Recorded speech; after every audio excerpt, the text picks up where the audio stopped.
Bonjour à toutes et à tous. On le sait, l'accord de gouvernement fédéral a confirmé en septembre dernier maintenant la sortie totale du nucléaire en Belgique pour 2025. Il prévoit cependant que si fin 2021 des incertitudes subsistent sur la sécurité d'approvisionnement du pays, eh bien les unités de Tihange 3 et Doel 4, les plus récentes, pourraient être prolongées. Alors beaucoup de questions se posent aujourd'hui autour de cette énergie, le nucléaire. On va en parler avec vous. Anissé Touré, bonjour. Bonjour. Vous êtes product manager chez Tractebel. Alors tout d'abord, bien sûr, quand on évoque le nucléaire, on pense aux centrales nucléaires, à la production d'électricité, mais en réalité, le nucléaire, ça ne sert pas qu'à ça, hein.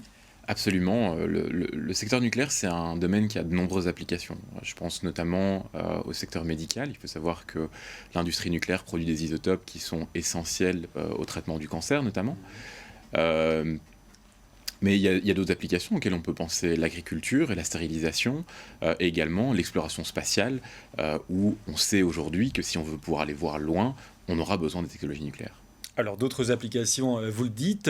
Est-ce qu'on peut dire qu'en Belgique, on est plutôt bien positionné par rapport à cette technologie? Où en est-on au niveau belge? On peut absolument dire ça. L'industrie nucléaire belge est une industrie pionnière au niveau de l'industrie nucléaire. Et en réalité, en Belgique, on a eu la chance d'accueillir l'un des premiers réacteurs à eau pressurisée au monde, le premier en Europe.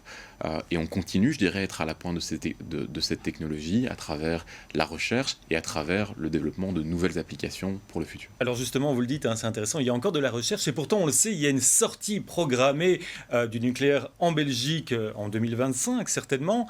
Et pourtant, est-ce qu'on peut dire que c'est une énergie dépassée, du coup, le nucléaire, ou pas? Je Il y a pense encore un avenir pour le nucléaire? il y a encore un avenir pour le nucléaire. En fait, le nucléaire, au contraire, est une énergie du futur. Et je pense que c'est une réalisation que de nombreux pays ont fait au niveau mondial.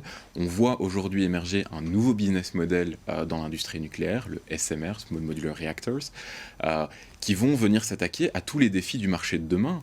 Comment produire de l'énergie flexible pour complémenter les énergies renouvelables, comment s'adresser au marché de l'industrie et du transport à travers l'hydrogène, et finalement répondre au challenge du marché de demain si on veut pouvoir décarboner à temps pour répondre aux ambitions climatiques. Merci Anissé Touré d'avoir été là avec nous sur LN24. On se retrouve très très vite pour d'autres rencontres, bien sûr. Bonne suite de programme avec nous.